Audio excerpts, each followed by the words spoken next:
तो हमारा previous lecture किस पर बेस्ड था भाई?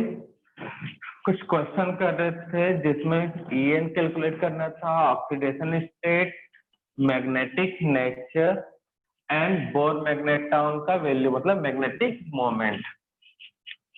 यही सॉल्व करना था ना भाई?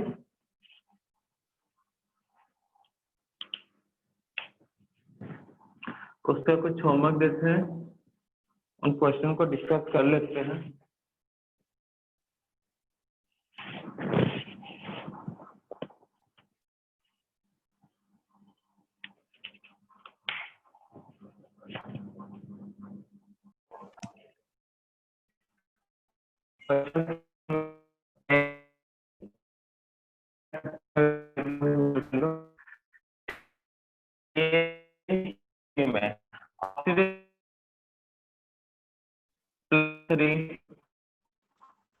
Coordinator number of lone pair, तो ये बाइडेंटेड लिगेंड है, एक बार में वो लोन पेयर का टोटल कितने देने वाले हैं? 6। अब इलेक्ट्रॉनिक कॉन्फ़िगरेशन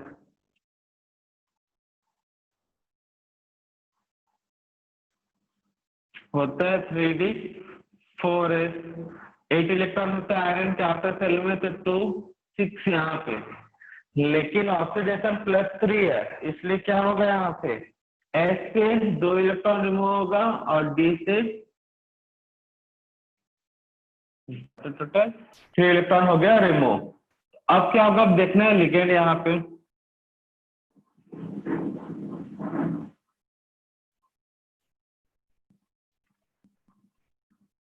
लिगेंड कैसा है मैंने बता दिया, ईएन स्ट्रॉन्ग लिगेंड होता है, तो होना चाहिए था इलेक्ट्रॉन कम से कम 1 2 3 4 5,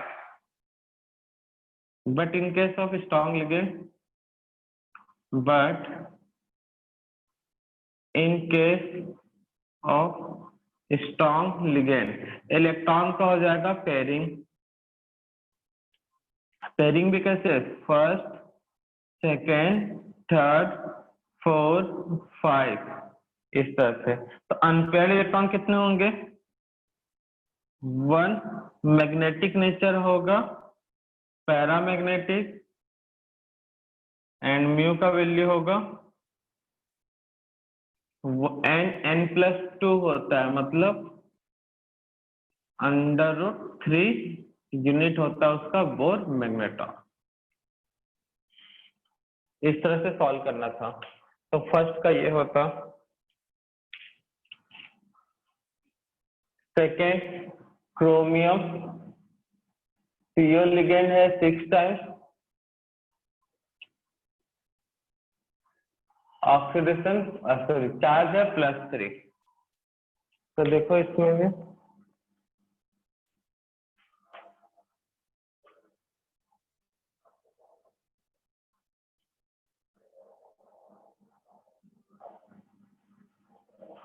चार्ज +3 है, तो सबसे पहले ऑक्सीडेशन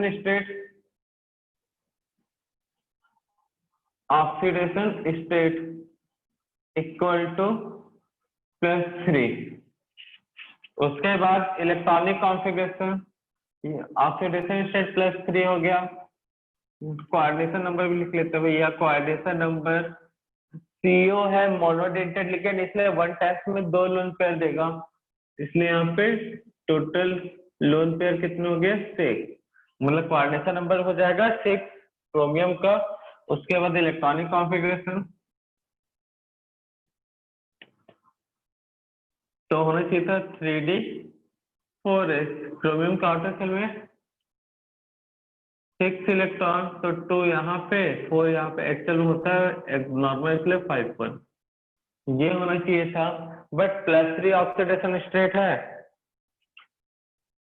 तो यहाँ से 1 इलेक्ट्रॉन निकला और 2 यहाँ से, तो बचा कितने? 3। तो डी में कितने इलेक्ट्रॉन है? 3।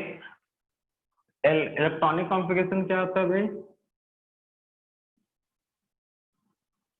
1 2 3। ये कैसे स्ट्रॉन्ग लिगेंड? भाई इन द प्रेजेंस ऑफ या in case of strong ligand,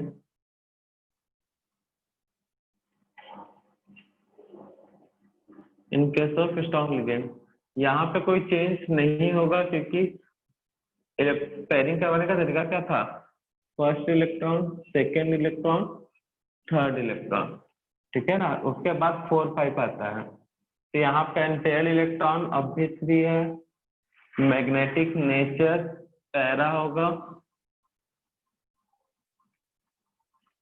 और मैग्नेटिक मोमेंट √50 n+2 होता है, यूनिट होता है Bm बोर मैग्नेट्रॉन। ये था सेकंड का क्वेश्चन। थर्ड वाला scandium EDTA -1 oxidation state,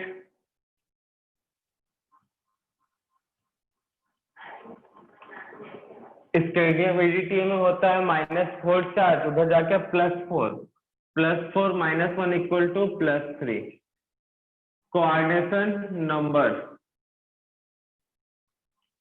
coordination number होगा यहाँ पे ADTS हेक्साडेंटेड लिगेंड, इसलिए 6। इलेक्ट्रॉनिक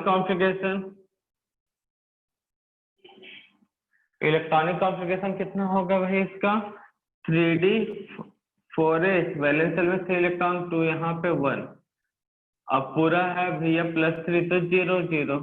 तो यहाँ पे ये सब स्ट्रॉन्ग लिगेंड, वीक लिगेंड, ये सब अलग तो लोचा ही नहीं है भाई, सिंपल सा है भाई। क्या चाहिए बताना है यहाँ पे, मैग्नेटिक N का value 0, magnetic nature diamagnetic, mu का value 0 Bm।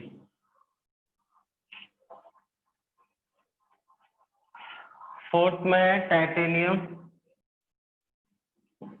Water 6 × 2+, oxidation state +2, coordination number है, लिगेंड मोनोडेंटेड है 6 टाइम्स से, इसलिए 6 लोन पेयर के कारण coordination number 6। Electronic configuration 3D 4s, outer shell में 4 इलेक्ट्रॉन है, इसलिए 3D2 4s2, +2 के कारण ये बाहर निकल के भैया, तो 2 इलेक्ट्रॉन से फर्क नहीं पड़ता पेयरिंग हो या ना हो, स्ट्रॉन्ग लिगेंड हो या वीक हो, तो मतलब N का वैल्यू यहाँ पे भी 2, मैग्नेटिक नेचर और वाटर है वो पेयरिंग करवा ही नहीं पाता भाई, मैग्नेटिक नेचर पैरामैग्नेटिक और बोर मैग्नेट्रॉन, म्यू का वैल्यू √2 n+2, मतलब कितना हो जाना है यहाँ पे 8।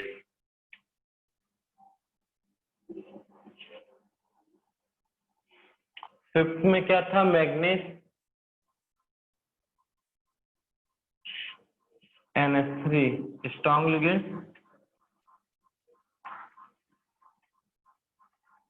Excuse me sir. हाँ बेटा, सर वाला 1 मिनट के लिए पार्ट दिखाइए ना। दिखा दे रहे, पूरा बोर्ड दिखा दे रहे, पहले ये कंप्लीट कर लें तो। Okay sir. तो यहाँ पे ऑक्सीडेशन स्टेट +2, कोऑर्डिनेशन नंबर होगा यहाँ पे 6। इलेक्ट्रॉनिक कॉन्फ़िगरेशन 3D 4s, तो 3D2, क्रोमियम मैग्नीज के आउटर सेल में होता है 7, तो 2 यहाँ पे 5 यहाँ पे। अब ऑक्सीडेशन +2 है तो 4s, 0 इलेक्ट्रॉन आउटर सेल से इलेक्ट्रॉन रिमूव होगा। अब 5 इलेक्ट्रॉन है, अमोनिया स्ट्रॉन्ग लिगेंड है, डायरेक्टली अब बता दे रहे भाई क्या होगा यहाँ पे 1 2 3 4 5, एक अनपेयर्ड इलेक्ट्रॉन, N का वैल्यू 1, मैग्नेटिक नेचर पैरामैग्नेटिक और म्यू का वैल्यू √3 बोर मैग्नेट्रॉन। तो इस तरह से सॉल्व करना था। तो यहाँ पे ये जो मैग्नेटिक नेचर वाला है बोर मैग्नेट्रॉन, ये वाला जब आप वीबीटी वैलेंस बॉन्ड थ्योरी कर लोगे तब जाके अच्छे से क्लियर होगा, ठीक है ना। एक नोट कर लो।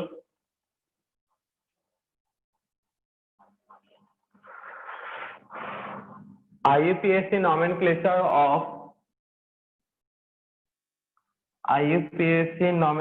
of coordination compound.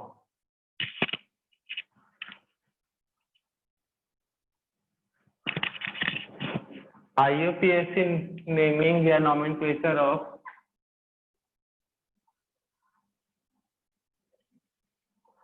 IUPAC nomenclature naming of coordination compound.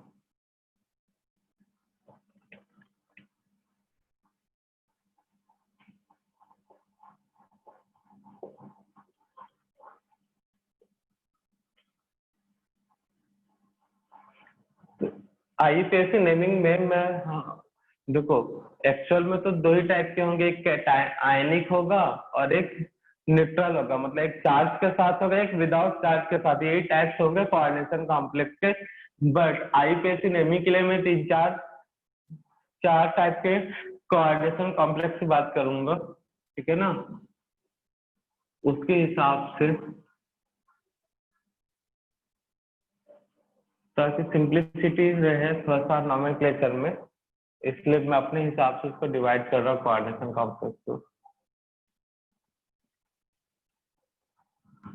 तो फर्स्ट केस 1 में बस सिंपल सा इसका IUPAC नेमिंग, कोऑर्डिनेशन स्क्वायर में सेंट्रल एटम है, लिगेंड है, एक्स बताएगा कितने टाइम से 1 है, 2 है या 3 है, इस टाइप का। तो क्या करना IUPAC नेमिंग में,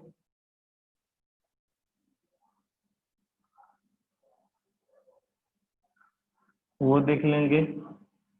उसके बाद केस 2,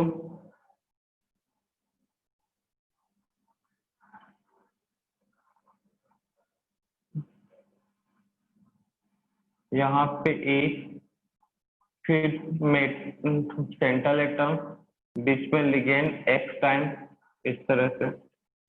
तो इस समय IUPAC नेम कैसा होगा वो देख लेंगे।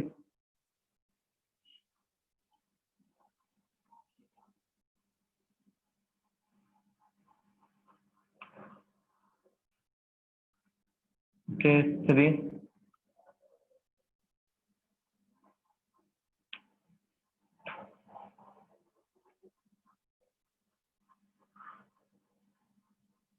आयनिक स्क्वायर में कैटायन के जगह था, अब एनायन की जगह पे यहाँ पे है बी। इस समय IUPAC नेमिंग कैसे होगा वो देख लेंगे। जनरली आपको कॉम्प्लेक्स IUPAC वाली इसी तरह से ही मिलते जाएंगे।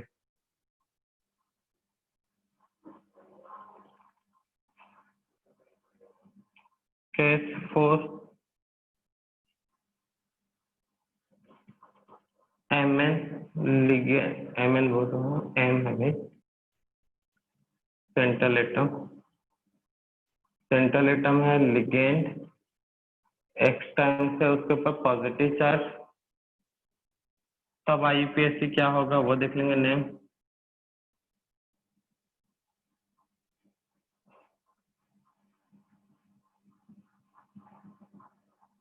एक लास्ट के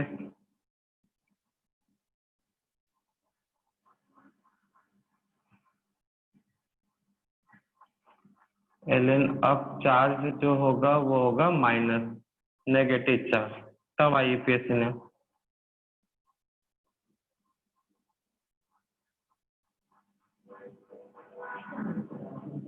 तो देखो, सबसे काम पहले जो पहले आ रहा है उसको पहले नोट कर देना है।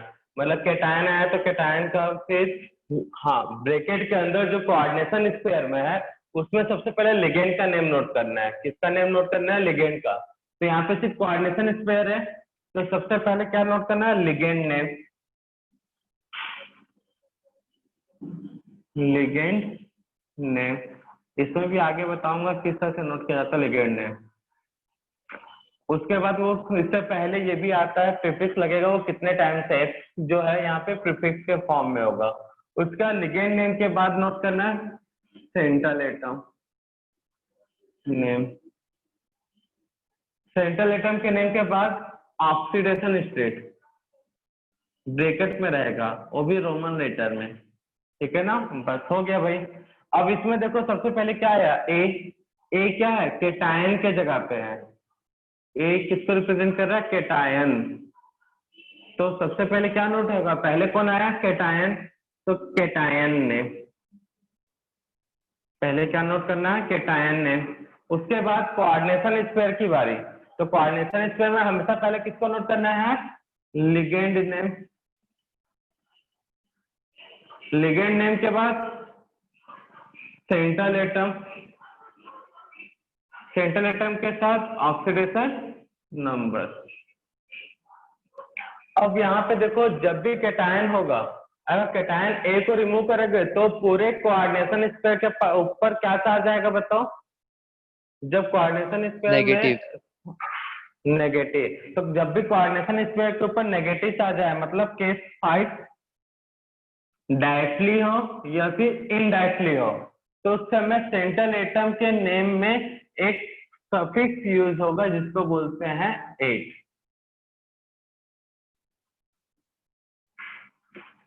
विथ 8 सफिक्स या फिर +8 कर लेता हूं, oxidation number in Roman letter bracket में रहेगा। उसके बाद केस 3, पहले तो कुछ है ही नहीं भाई, तो यहाँ पे लिगेंड का नेम पहले, लिगेंड नेम, उसके बाद सेंट्रल एटम, सेंट्रल एटम हो गया। उसके बाद ऑक्सीडेशन नंबर, ऑक्सीडेशन नंबर के बाद क्या करना है भाई, बी है एनायन, तो यहाँ पे क्या नोट करोगे, एनायन नेम। और एग्जांपल करेंगे तो क्लियर हो जाएगा किस तरह से एनायन का नेम होना चाहिए, पूरा कंप्लीट नेम। जैसे क्लोरीन है तो क्लोराइड, ब्रोमीन है तो ब्रोमाइड, सल्फेट है तो सल्फाइड, इस तरह से नोट होता है।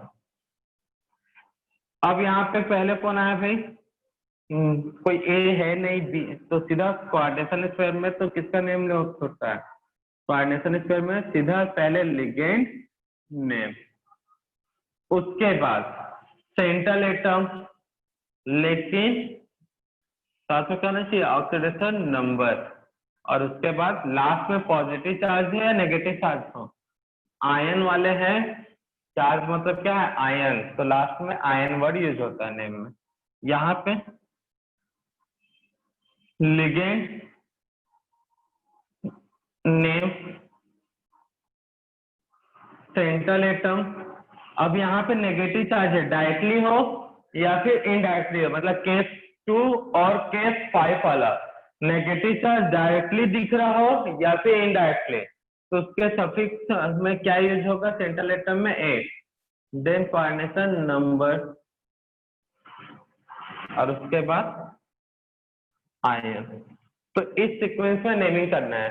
तो सब में कॉमन बात क्या दिख रहा है भाई, कोऑर्डिनेशन स्क्वायर में ligand name then central atom, उससे पहले अगर कैटायन आया तो कैटायन का नेम, उसके बाद में एनायन आया तो एनायन का नेम। 8 कहाँ यूज होगा, जहां पे कोऑर्डिनेशन स्क्वायर के ऊपर नेगेटिव चार्ज है, चाहे डायरेक्टली दिख रहा हो या केस 2 में इनडायरेक्टली दिख रहा हो। समझ में आया, तो इसी सीक्वेंस में आईपीएससी नेमिंग होगा, ठीक है ना। तो ये फर्स्ट पॉइंट है, समझ लो रूल में। रूल में फर्स्ट पॉइंट समझ लो, इसको एक कर लो पॉइंट, नोट डाउन करो जल्दी से इसको। One ligand, a more than one ligand, more than one, अच्छा if more than one type of ligand, है ना, one type of ligand, one type of ligand present in coordination sphere, in coordination sphere then ligands are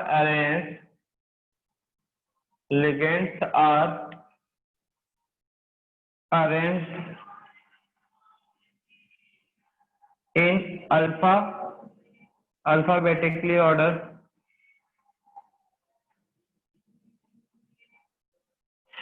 Ligands are arranged in alphabetically order.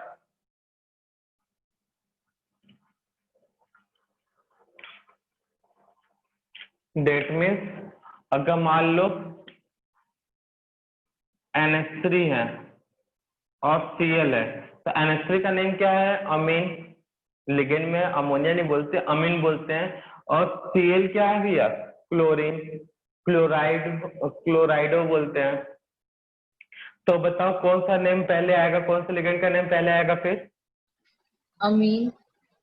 अमीन। उसके बाद alphabetically form में जाओगे तो Cl फिर मतलब क्लोराइडो। तो क्लियर है? जैसे स्कूल में अटेंडेंस शीट रहता है बच्चे लोग का, स्टूडेंट लोग का, अल्फाबेटिकली ऑर्डर में अरेंज होता है, वैसे लिगेंड को भी अल्फाबेटिकली ऑर्डर में अरेंज करोगे। तो ये रूल 2 था। थर्ड रूल नोट करना।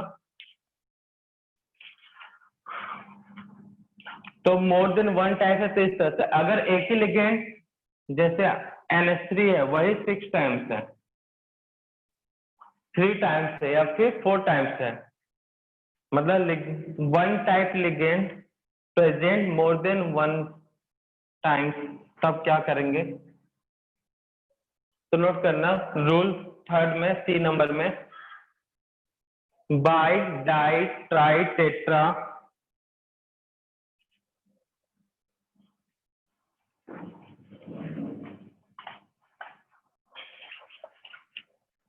सर काय में नोट करना है? रूल 3 करो। रूल नंबर बी था, सी था, अब 3 कर लो। तो उसमें नोट करो। सर स्क्रीन ब्लर आ रही है। तो सुन के नोट कर लो। रूल 3 में नोट कर लो। रूल 3 में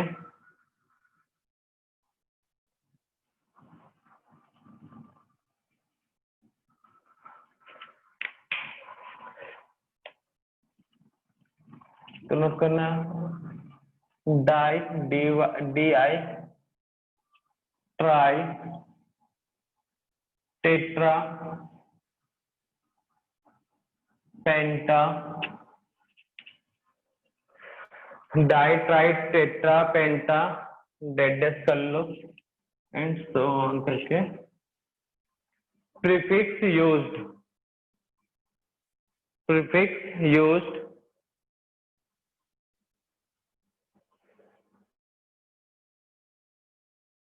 रिपीट कर रहे हैं। Di tri tetra penta prefix used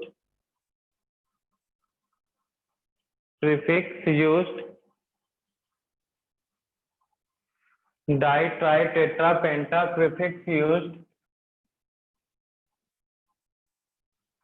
di tri tetra penta prefix used when one type ligand present more than one times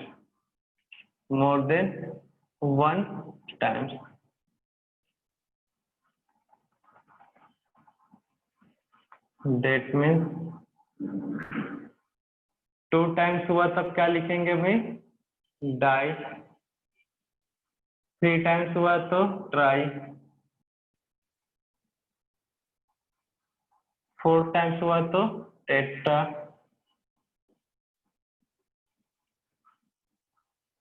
5 times हुआ तो पेंटा।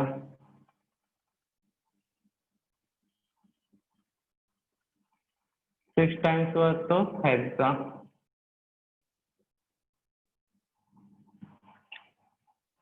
तो ये था रूल थर्ड, मतलब 3 नंबर का।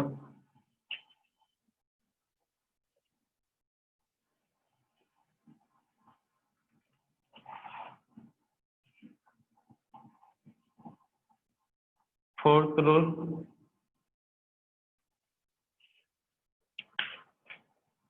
नोट कर लिए थर्ड वाला rule, die tri tetra penta prefix used when one type ligand present more than one time, 2 times तो डाई, 3 times तो ट्राई, 4 times तो टेट्रा, 5 times तो पेंटा, 6 times तो हेक्सा। कर लिए नोट बच्चा लोग। नेक्स्ट है फोर्थ नोट करना, जैसे कुछ लिगेंड के नाम में ही पहले से वर्ड यूज होता है, जैसे ईएन, ईएन का नेम क्या है भाई? इथिलीन डायम, इथिलीन, इथिलीन, अगर एक्चुअल नाम देखा जाए इथिलीन डायमीन, 1,2 डायमीन होता है भाई। तो इनके नाम में ही कहीं ना कहीं यूज हो चुका है भाई क्या, डाई वर्ड, ठीक है ना। ऐसे बहुत सारे लिगेंड है जिनके नेम में ही पहले से ऑलरेडी क्या यूज हो जाता है, डाई ट्राई टेट्रा। तब उस केस में अगर लिगेंड वो इथिलीन 2 times हुआ तो ऐसा नहीं करेंगे डाई इथिलीन 1,2 डायमीन, ये गलत हो जाएगा, ठीक है ना। अगर कोई और लिगेंड है अगर उसका नाम में पहले से ट्राई है तो उसके नाम में आगे ट्राई वर्ड यूज या डाई वर्ड यूज नहीं करेंगे। तो नोट करना इसी टाइप के लिगेंड के लिए 2 बातें, एक डाई ट्राई टेट्रा, एक डाई ट्राई टेट्रा, डेडेस कर लेना, word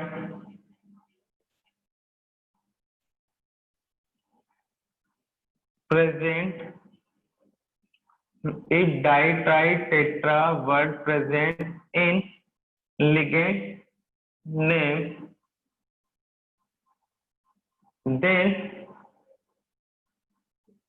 bis,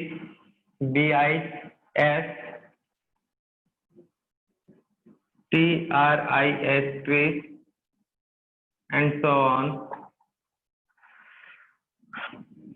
Prefix used, prefix used if ligand present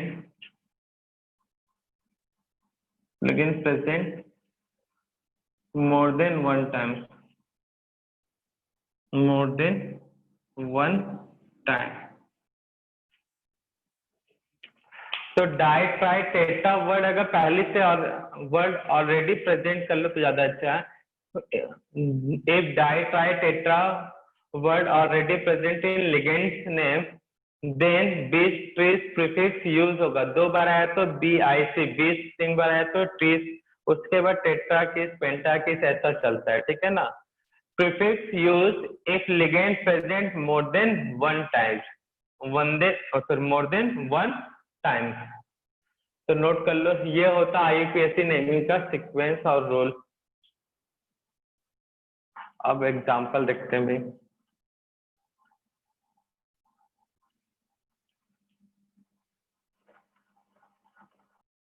name क्या होगा, ऑक्सीडेशन +3 है तो इसका नेम क्या होगा, टेट्रा एक्वा डाई क्लोराइडो आयरन।